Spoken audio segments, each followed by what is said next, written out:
The blue light filled the meeting room on the human ship. Captain Jake Morrison watched as strange beings appeared in front of him. They looked like living glass, their bodies clear and shining. The tallest one stepped forward. Her name was Keltra, and she was shaking with fear. "Captain Morrison," she said in a voice that sounded like music and crying at the same time. "We need help. Our people are going to die." Jake had met many alien races before. He was the captain of the Aurora's Dawn, a big ship that traveled between the stars. His job was to meet new species and make friends with them. But he had never seen aliens look so scared. "Please sit down," Jake said, pointing to chairs around a big table. "Tell me what's wrong." Lisa Carter sat next to Jake. She was the ship's diplomat, the person who helped humans talk to aliens. On Jake's other side sat Tony Williams, the security chief. His job was to keep everyone safe. Keltra's body changed from blue to purple as she began to speak. "There is a race called the Drakari. They are evil. They want to destroy our world." Jake leaned forward. "Why do they want to hurt you?" "Because we are peaceful," Keltra said. "We do not fight. We do not make weapons. We only create beautiful things and think about the meaning of life." Another alien stepped forward. This one was smaller and glowed with a soft green light. "I am Vex. I help grow our crystal gardens. These gardens feed our people and make our world beautiful. The Drakari want to destroy them all." Dr. Helen Foster, the ship's scientist, asked, "How many of your people live on your world?" 12 billion, Keltra whispered, "including our children who are still growing." The room went quiet. 12 billion lives. Jake had trouble understanding such a big number. What exactly do the Drakari want? Lisa asked. Vex's body turned dark red with anger. "They want us to surrender. They want us to become their slaves. If we say no, they will kill everyone." "Have you tried to fight them?" Tony asked. Keltra's body became almost clear, like she was fading away. "We have no weapons. We have no soldiers. Our people have lived in peace for thousands of years. We grow crystals and make art. We study the stars and write poetry. We do not know how to fight." Jake felt his stomach tighten. These beings were completely helpless. "How much time do you have?" he asked. 30 of our days, Keltra said. "After that, they will come with their warships. They will break our crystal networks. Without the crystals, our world will die. All our people will die." Helen leaned forward. "What do these crystal networks do?" "They are alive," Vex explained.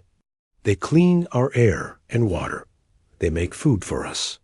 They connect all our minds together so we can share thoughts and feelings. If the crystals die, we die too." Jake looked around the table at his crew.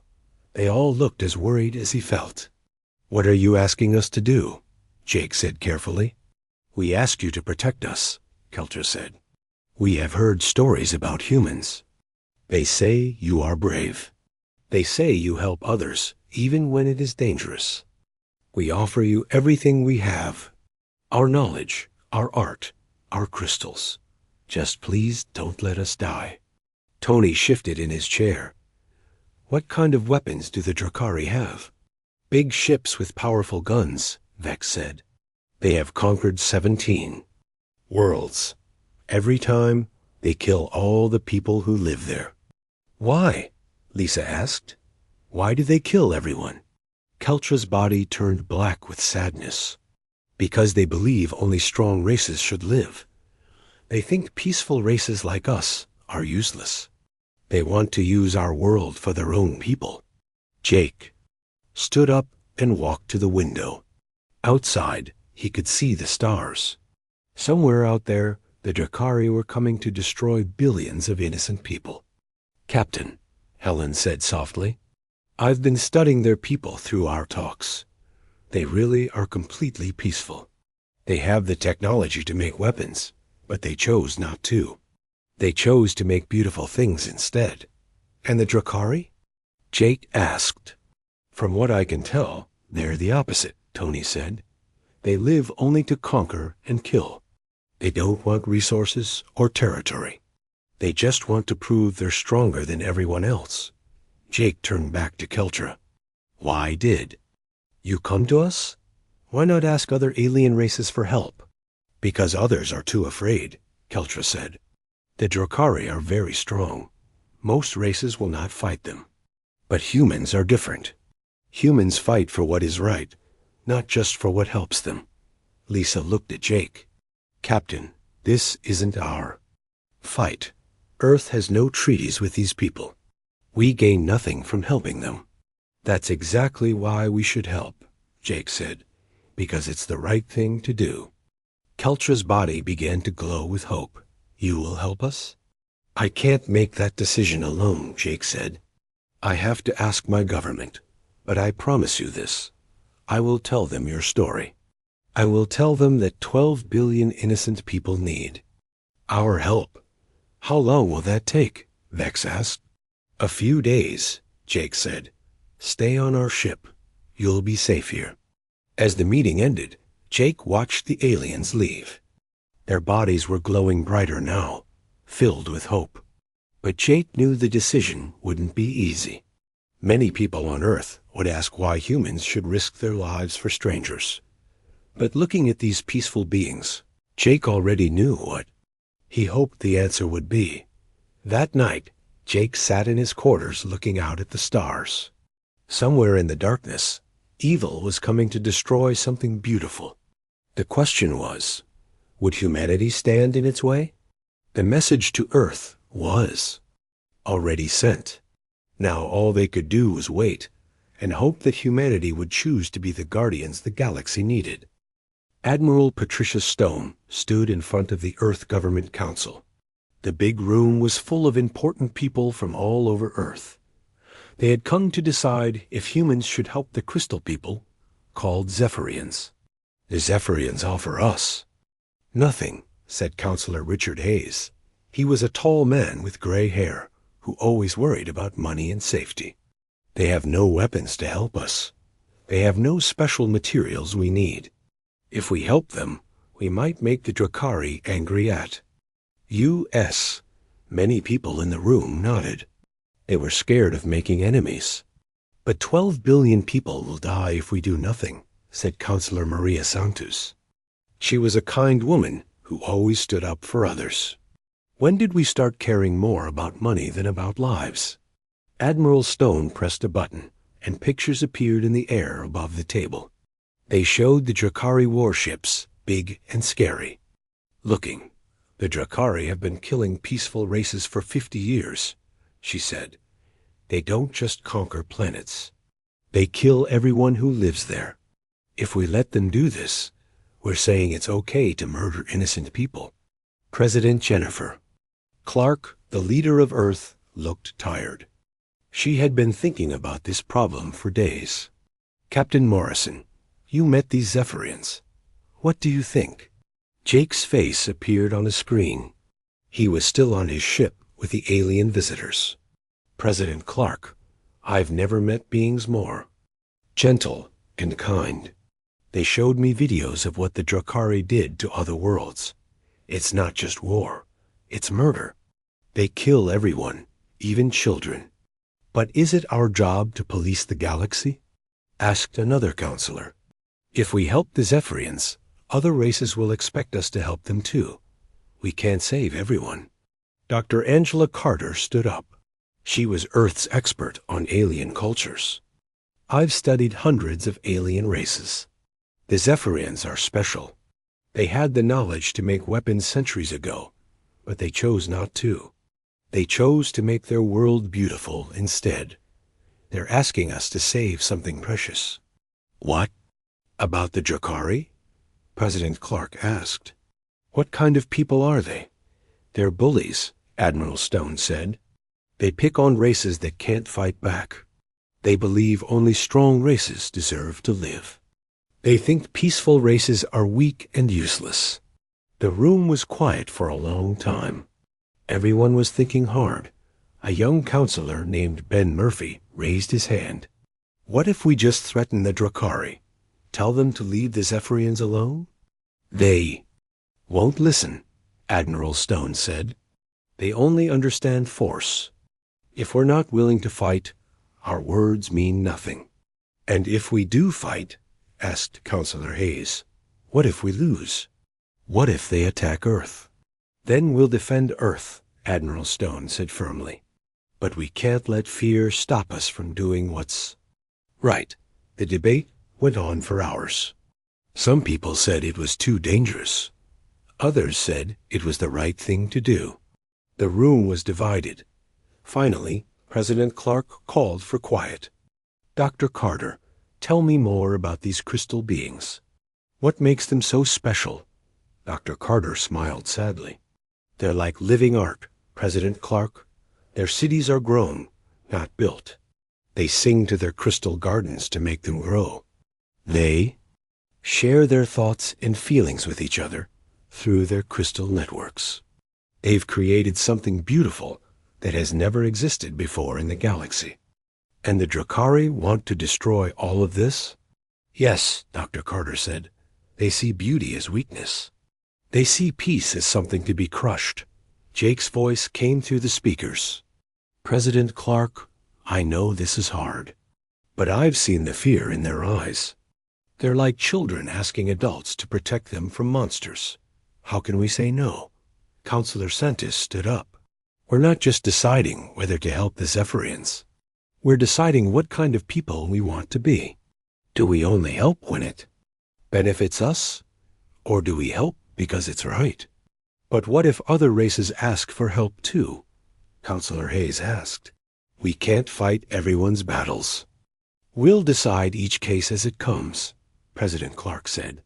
But right now, we're deciding about the Zephyrians. Admiral Stone looked around the room. I know this is scary, but I've been a soldier for 30 years.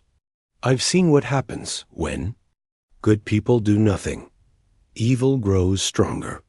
If we don't stop the Drakari now, they'll keep killing until someone does. How many ships would we need? Asked the defense minister. The Third Fleet, Admiral Stone said. 27 ships. Our best and strongest. And if we lose those ships, then we'll build more, Admiral Stone said. But we won't lose. Humans are good at fighting when we have to, and we'll be fighting for something worth dying for. The room was quiet again. Everyone was thinking about the choice they had to make. President Clark looked around the room. We need to vote. All in favor of helping the Zephyrians? Hands went up around the room. Admiral Stone counted them quickly. It was close. All opposed? More hands went up. President Clark counted both sides. The vote is tied. As president, I must cast the deciding vote. She was quiet for a long moment. Everyone waited. I vote yes, she said finally. We will help the Zephyrians. The room exploded with noise. Some people cheered. Others argued. President Clark banged her gavel for quiet. Admiral Stone, prepare the Third Fleet. Captain Morrison, tell the Zephyrians that help is coming.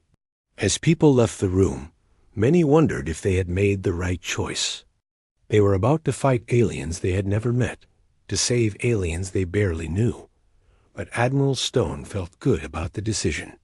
Sometimes, she thought, you had to fight not because you wanted to, but because someone had to stand up for what was right. The order went out across the solar system. The Third Fleet would gather and head for Zephyr Prime. Humanity was going to war, not for conquest or resources, but for the simple belief that innocent people deserved to live. It was the kind of war that would define what humans stood for in the galaxy. The human warships appeared near the Zephyrian star system, like ghosts becoming real. 27 ships, big and small, came out of the darkness between stars. The biggest ship was called Defiant Hope, and Admiral Patricia Stone stood on. its bridge looking at the planet they had come to save. Zephyr Prime was beautiful. The planet glowed with soft colors like a giant jewel. The crystal cities on its surface pulsed with gentle light. It looked peaceful and magical, not like a world about to be destroyed. "Admiral," said Commander Kevin Brooks, looking at his computer screens. "The Drakari ships are at the edge of the star system. I count 87 enemy ships. They have one really big ship that looks like it's built to destroy planets." Admiral Stone felt her stomach tighten. The humans were outnumbered 3-1, but they hadn't come this far to give up. Captain Ryan Clark, who had joined the fleet from Morrison's ship, studied the enemy ships on his screen. "They're not trying to hide. They want everyone to see them. They want the Zephyrians to be scared." The Drakari ships were ugly and mean-looking. They were built like weapons, with sharp edges and big guns. They looked like metal sharks ready to attack. "Admiral," said the communications officer, "the Drakari are sending us a message." "Put it on screen," Admiral Stone said. The face that appeared was frightening. The Drakari looked like a giant lizard with red eyes and scars all over his face. His teeth were sharp and yellow. "I am War Commander Thax," the alien said in a voice like grinding metal. "You will leave this star system now, or we will destroy you too." Admiral Stone stepped forward. She was not afraid. "I am Admiral Patricia Stone of the human fleet. We are here to protect the Zephyrians." Thax laughed, but it was an ugly sound. "Protect? These crystal growers are worthless. They make pretty things, but they are weak. Weak races should die, so strong races can use their planets." "We don't agree," Admiral Stone said firmly. "All thinking beings have the right to live." "Rights?" Thax's eyes glowed brighter. "There are no rights in the galaxy. Only the strong survive. The weak die. That is the natural way." "That's not our way," Admiral Stone said. "We believe in protecting those who cannot protect themselves." Thax leaned closer to the screen. "You are fools. We have conquered 17 star systems. We have killed trillions of beings. What makes you think you can stop us?"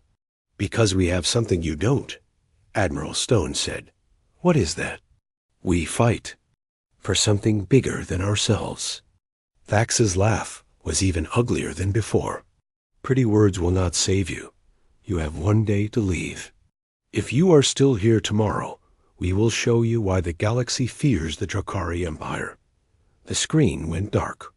The bridge was quiet for a moment. "Analysis?" Admiral Stone asked. Commander Brooks looked at his computers. "They have more ships, but their ships are built differently than ours. They're made to destroy planets and space stations, not to fight other warships. They're slower than our ships, but they have bigger guns." "What about that planet killer ship?" Admiral Stone asked. "It's huge," Brooks said.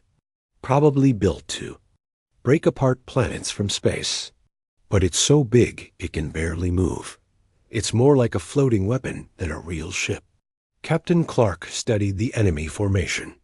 "Admiral, look at how they're arranged. They're not preparing for a space battle. They're preparing for a show. They want to scare the Zephyrians by destroying their planet slowly." Admiral Stone nodded. "They're bullies. They pick on those who can't fight back." A new message came in. This one from the planet below. Ambassador Keltra appeared on the screen. Her crystal body was glowing with many colors, but Admiral Stone could see she was afraid. "Admiral Stone," Keltra said, "our people are watching from the surface. We have never seen warships before. They are frightening." "Don't worry, Ambassador," Admiral Stone said. "We won't let them hurt you." "But they have so many ships," Keltra said. "How can you fight them all?" "We don't have to fight them all at once," Admiral Stone said. "We just have to fight them smart." Captain Clark looked at the tactical display.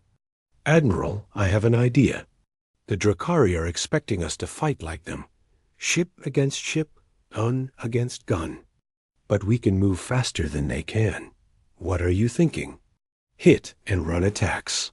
Use our speed to strike at their weak points, then get away before they can hit back. Make them chase us instead of attacking the planet." Admiral Stone smiled. "Like a small dog annoying a big dog." "Exactly. And while they're chasing us, we look for a chance to hit their planet killer." The human fleet began to move. Instead of forming a line to face the enemy, they spread out in small groups. Each group had fast ships that could attack quickly and run away. "All ships," Admiral Stone announced over the radio, "remember why we're here. We're not here to conquer or to show how strong we are. We're here to protect innocent people. Fight. Smart. Fight hard, and let's show the galaxy that bullies can be stopped." The Drakari ships began to advance. War Commander Thax had decided not to wait for his deadline. He wanted to crush the human fleet quickly and then destroy the planet, while its people watched. But Admiral Stone had other plans. She had studied the Drakari for weeks. She knew they were used to fighting enemies who were too scared to fight back. They had never fought humans before. "First attack group, begin your run," she ordered. 6 small human ships raced toward the Drakari fleet. They fired their weapons at the enemy ships, then turned and ran before the Drakari could shoot back. "What are they doing?" Thax growled on his ship. "Stand still and fight."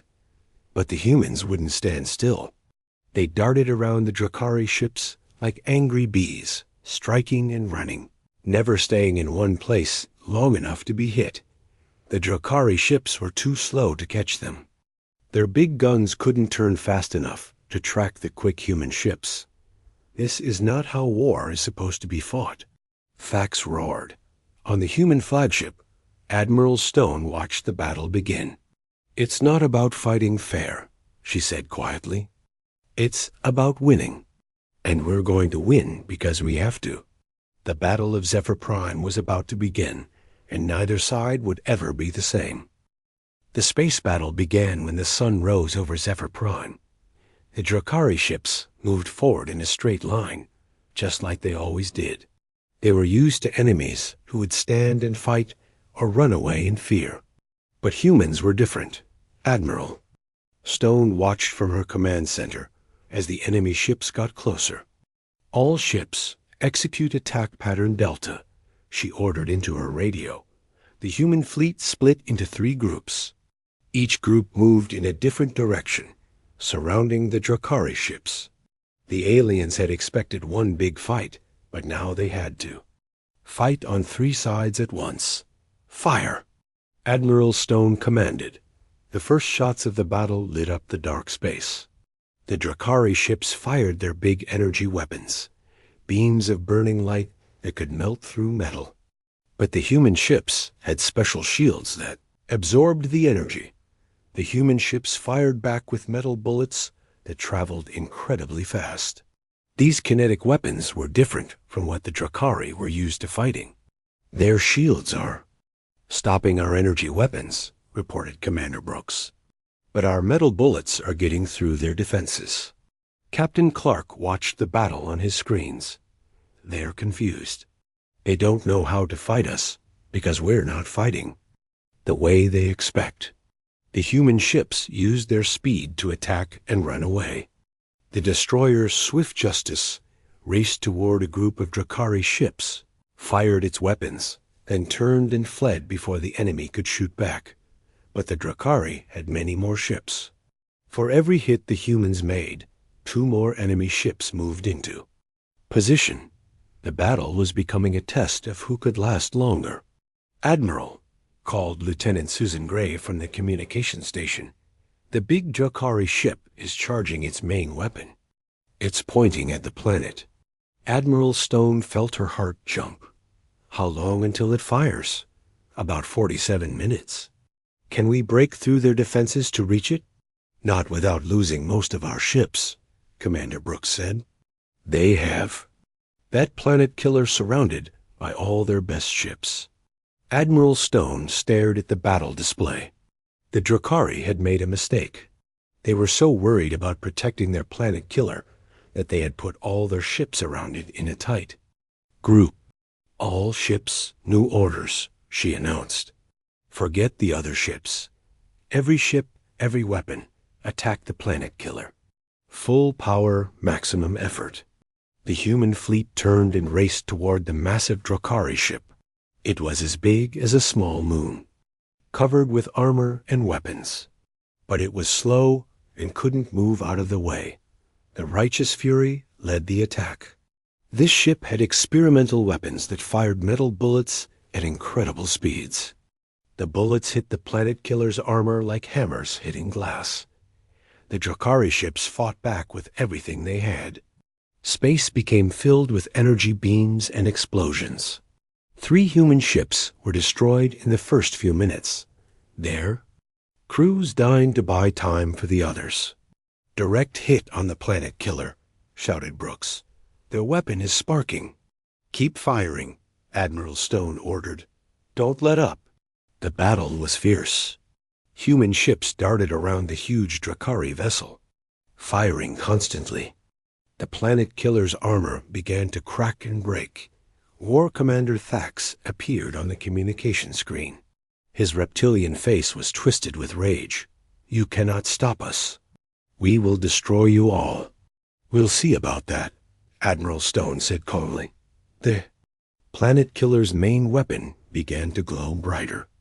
It was almost ready to fire at the planet below. Billions of Zephyrians were watching the battle, hoping the humans could save them.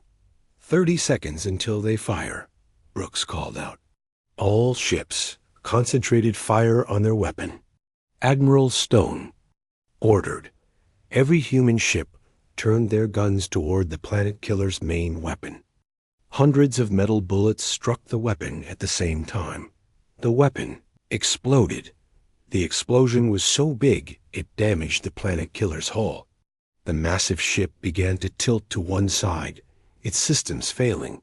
We did it, someone shouted on the bridge, but the battle wasn't over. The Drakari still had dozens of ships, and they were angry. They're regrouping, Captain Clark warned. They're going to attack us all at once. Admiral Stone looked at her damaged fleet. They had lost several ships, and many others were hurt, but they had saved the planet. All ships prepare for final assault, she ordered. The Drakari ships came, at them like a swarm of angry insects. But something had changed. The aliens were no longer confident. They had seen their greatest weapon destroyed by beings they had thought were weak. The human ships fought with desperate courage. They knew they were outnumbered, but they also knew they were fighting for something important. The battle raged for 2 more hours. Ships on both sides were destroyed or damaged. But slowly, the humans began to win. The Drakari ships were built for attacking planets, not for fighting other warships. The human ships were faster and more flexible. They could attack and run away, wearing down the enemy. Admiral, reported Brooks, the enemy is retreating. They're running away. On the screen, they could see the Drakari ships turning and flying away from the battle. War Commander Thax's ship was damaged and smoking. Let them go, Admiral Stone said. We came here to protect the Zephyrians, not to chase enemies. The communication screen lit up with Thax's face one last time. This is not over, humans. The Drakari Empire will remember this insult. We will have our revenge. We'll be ready. Admiral Stone said simply. The Drakari ships disappeared into the darkness of space, fleeing back to their own territory. The human fleet was victorious, but the cost had been high. 5 ships had been destroyed, and many brave people had died. But they had saved 12 billion innocent lives. On the planet below, the Zephyrians were celebrating. Their crystal cities glowed brighter than ever before, singing with joy that they were safe. Admiral Stone stood on her bridge, looking down at the beautiful planet they had saved. Signal the planet, she told her communications officer. Tell them the danger is over. A few minutes later, Ambassador Keltra appeared on the screen. Her crystal body was glowing with colors that meant happiness and gratitude. Admiral Stone, she said, there are no words to thank you. You have saved our entire world. We're just glad we could help, Admiral Stone replied. All thinking beings deserve to live in peace. What will happen to the Drukari? Keltra asked. They'll go back to their own space, Admiral Stone said. And hopefully, they'll think twice before attacking innocent people again. The Battle of Zephyr Prime was over. The humans had won not because they were stronger, but because they had something worth fighting for. They had shown the galaxy that bullies could be stopped, that evil could be defeated, and that sometimes the right thing to do was also the hard thing to do. As the human fleet prepared to return home, they knew they had changed something important. They had shown that humans would fight for others, even when there was nothing to gain but the knowledge that they had done what was right. The galaxy would never be the same.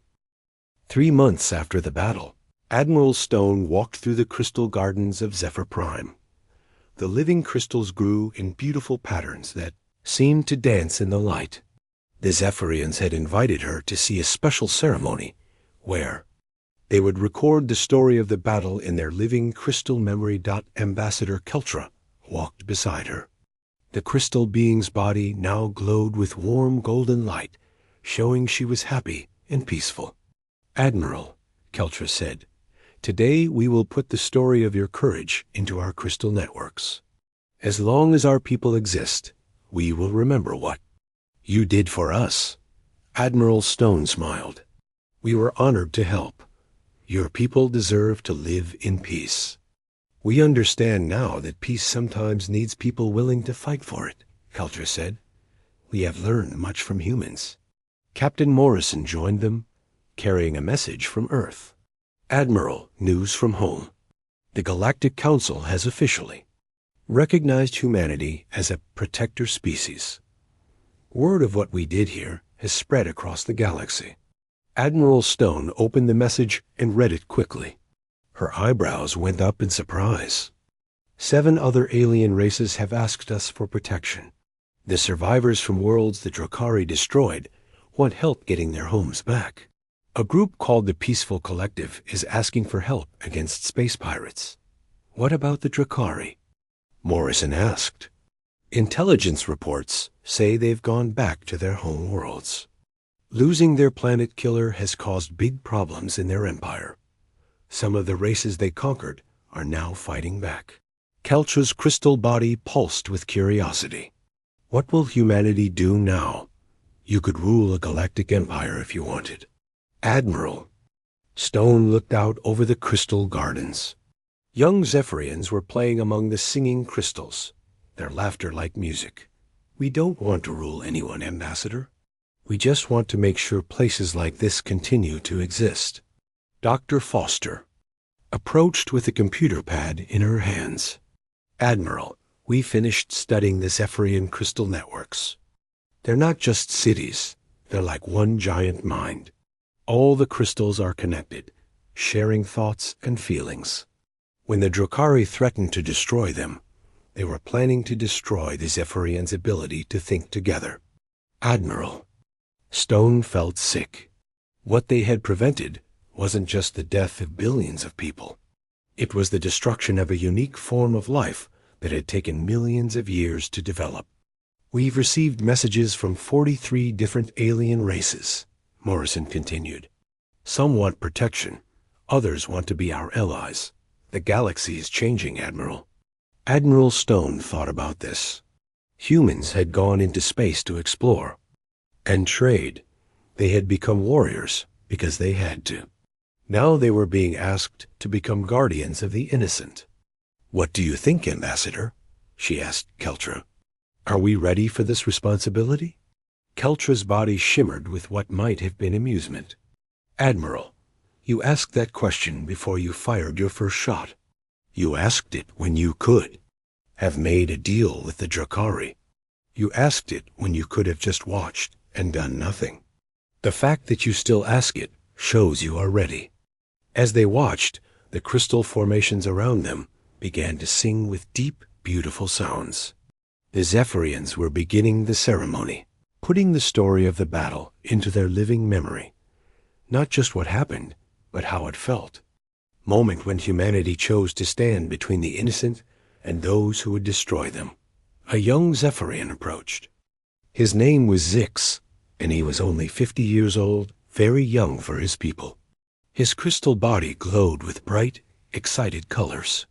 "Admiral Stone," he said, "I am learning to be a crystal singer.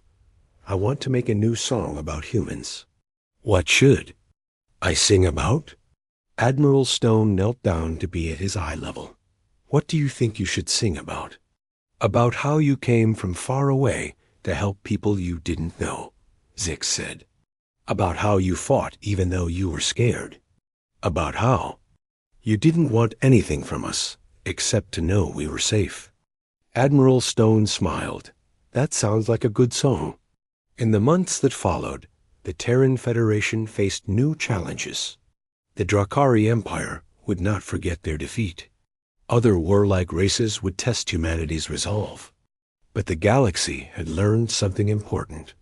Asking for humanity's help didn't guarantee they would send soldiers. It guaranteed they would judge the situation by their own moral standards. And sometimes that judgment came with consequences. That shook the stars. 3 years later, Admiral Stone stood in the same crystal gardens. Much had changed. The human fleet now patrolled 12 star systems, protecting peaceful races from aggressive ones. The Drakari had lost half their empire, as conquered worlds rebelled. The galaxy had learned that bullies could be stopped, but the most important change was in the humans themselves. They had gone from being explorers to being guardians. They had learned that sometimes the most important victories were won not for what you gained, but for what you saved. Ambassador Keltra, now an old friend, joined Admiral Stone as she watched the sunset over the crystal cities. "Do you ever regret it?" Keltra asked. "Taking on this responsibility?" Admiral Stone thought for a moment. "Sometimes it's hard. We've lost good people in battles we didn't start. But then I see places like this, and I remember why we do it." "And what is that?" "Because everyone deserves a chance to grow, to learn, to become something beautiful." The Drakari saw weakness in peace. "We see strength in choosing to create instead of destroy." As the sun set, the crystal cities began to glow with their own light. The Zephyrians were singing their evening songs, their voices carrying across the wind. It was a sound of pure peace, pure joy. Admiral Stone smiled. This was what they fought for, not territory or resources or power, but the right of all thinking. Beings to live, grow, and find their own path to happiness. "The crystal networks are singing about Earth tonight," Keltra said softly. "They're telling the story of the blue world where people learn to care about strangers." Admiral Stone listened to the alien music floating on the evening air. "And what are they saying?" "They're saying that in a galaxy full of darkness, humans chose to be light. They're saying that when evil seemed too strong to fight, humans proved that courage could still win." A message came through Admiral Stone's communicator. It was from Captain Morrison, now commanding his own protection fleet in another star system. "Admiral," his voice said, "we just received a distress call from the Harmony Worlds. A new aggressive race called the Void Hunters is threatening them. The Harmony people are asking for humanity's help." Admiral Stone sighed. Another crisis, another choice. But she already knew what the answer would be.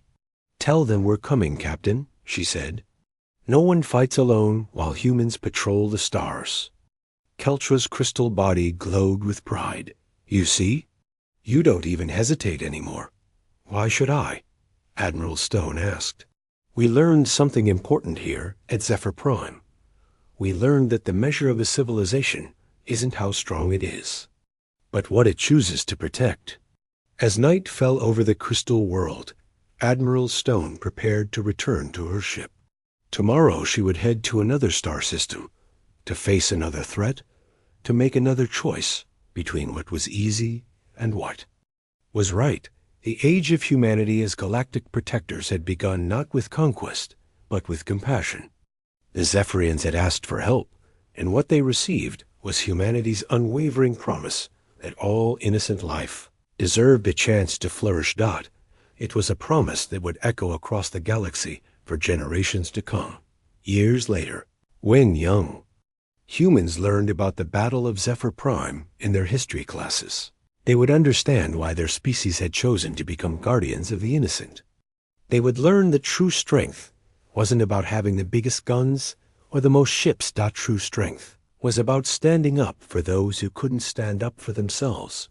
The crystal gardens of Zephyr Prime still sing with the memory of that first battle, a living monument to the day humanity chose to stand guard over the innocent. And in the far reaches of space, other species sleep peacefully knowing that somewhere in the darkness, human ships patrol the void, ready to answer the call of those who cannot defend themselves.